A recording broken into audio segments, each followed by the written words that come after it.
sports manager, where we were at was like 1974. Actually, it's the last tournament. So Paulie Jansco, he thought he was triple smart, so he went to ABC, Wide World of Sports, went to the news media in St. Louis, Missouri, which was 80 miles away. He said, yeah, he said, well, this was just wide open gambling. Says thousands of dollars of change hands every minute. Bet 5,000 this, 1,000 that, 10,000 that. And I said, really? He said, yeah. So the next term we had 30 FBI agents, 30 internal revenue. For the whole tournament with tape recorders, they were gambling with people as evidence. And me and Billy Incardone were the main people. Ronnie Allen, Billy Incardone. Now, the last night of the tournament, they raided the joint, helicopters, vans. They arrested everybody in the stands. They arrested every pool player.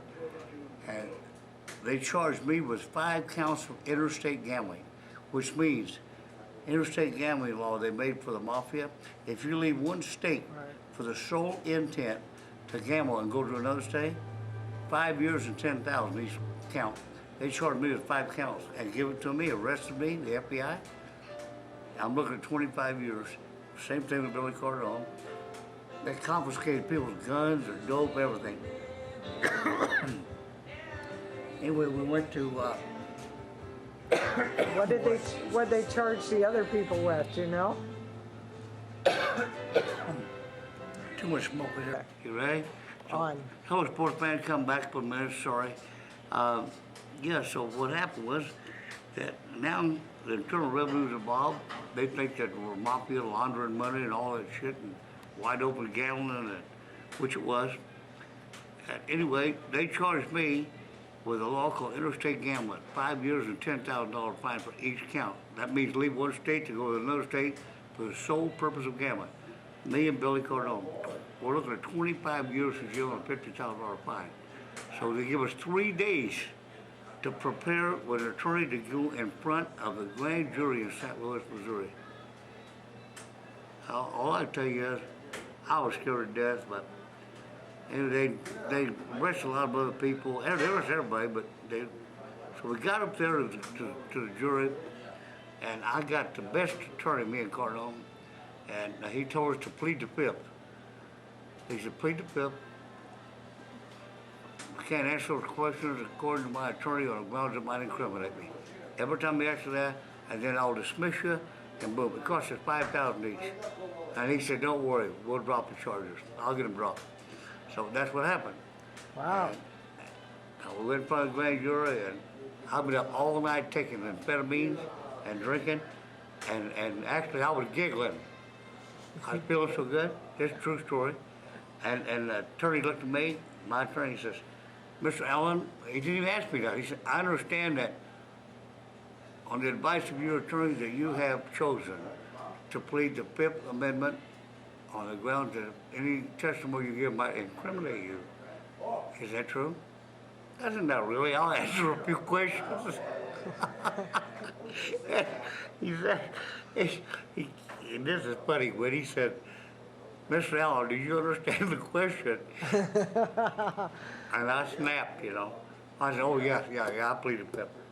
So he got me out of there. He'll cuss me out later. Anyway, the way I beat this, I had my wife, I filed income tax returns on all events for Johnson City. The expenses going there, and how much I made in the tournament. Right. So I proved that I didn't go there to gamble. I went there to participate in my sport in a tournament. Now that I was there, I gambled, that's immaterial. So they just dismissed me immediately. Good. And when they dismissed me, they dismissed Cardone. And it was a real big thing, but I tell you what they did do. No more Johnson City, no more Stardust. We're on. Yeah, so anyway, sports fans, so that's what happened. The grand jury kicked everybody's money back. Everybody got their money back. They confiscated all the money. And but I forgot one little part. What was funny, when they arrested me, I had been in St. Louis playing craps. The night that they busted everybody, I came back the next morning, and I'm checking my room. Not checking in. I'm going into my room, and Cardone's next door. He says, get rid of everything you got in your room, all your money, everything. The FBI's after you, man. So we took all of our gambling paraphernalia and marijuana and everything you stuck in Billy's room, give him about 34,000 cash, and I left myself with $1, one grocery dollar. Now he closed the door, I went back in my room, 30 seconds later, boom, boom, boom, FBI. It was at lunch break. That's how lucky I got. And so they opened up, they read my rights, 5 counts, boom, boom, boom. I sat down to bed, I tell you, I was standing up, I sat down. And I had a bottle of scotch up there, that's what I used to drink. I said, you guys mind if I have a drink? It's a little shock. Hey, no, I have a drink. I had a drink. I had another drink. Pretty soon I'm getting a little indignant, you know. The guy said, I didn't tell you could get drunk. I said, let me tell you something. You can't tell me shit. That's what I told the FBI guy. You can't tell me nothing. He said, yeah, well, they searched the whole room. Me, they found $1. And there's the part I left out before.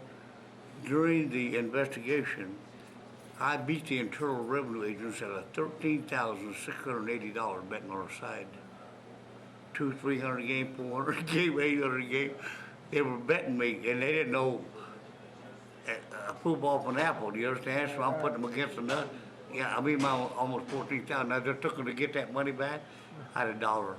Boy, they were hot. Some was